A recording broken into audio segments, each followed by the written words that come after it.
Μια φορά και ένα καιρό σε ένα απομακρυσμένο χωριό των Αλπαίων ζούσε με την οικογένειά του ένα 8χρονο αγόρι, ο Τόμ.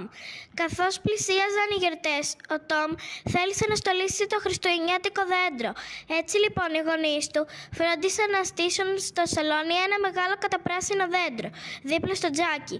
Ο Τόμ έτρεξε στην αποθήκη χαρούμενος να φέρει τα στολίδια. Όμως δυστυχώς αυτά που βρήκε ήταν ελάχιστα και δεν έφταναν για αυτό το τόσο μεγάλο δέντρο.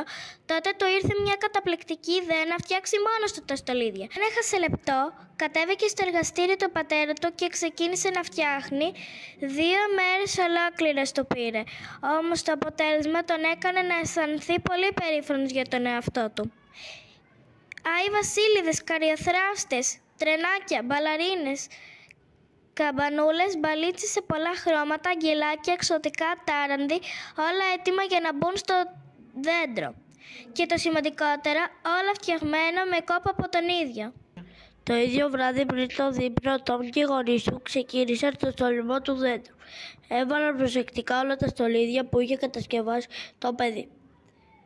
Πολλά φωτάκια και ένα τεράστιο χρυσό στέλι.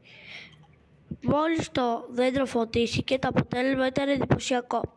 Ικανοποιημένος αλλά αρκετά κουρασμένος, καθώς δεν είχε κλείσει μάτι 2 μέρες, ο Τόμ αποφάσισε να πάει για ύπνο.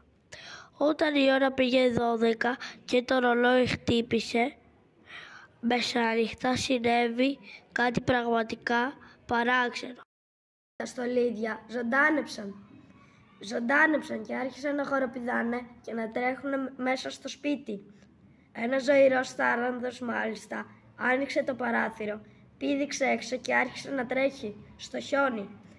Ύστερα όλα τα στολίδια τον ακολούθησαν, σαν να είχαν συμφωνήσει μεταξύ τους πως αυτό έπρεπε να κάνουν. Το πρωί που ξύπνησε ο Τόμ έμεινε άφωνος, αντικρίζοντας το γυμνό δέντρο που με τόση προσπάθεια είχε στολίσει την προηγούμενη μέρα. Τι συνέβη άραγε, γιατί έφυγαν τα στολίδια και πού πάνε?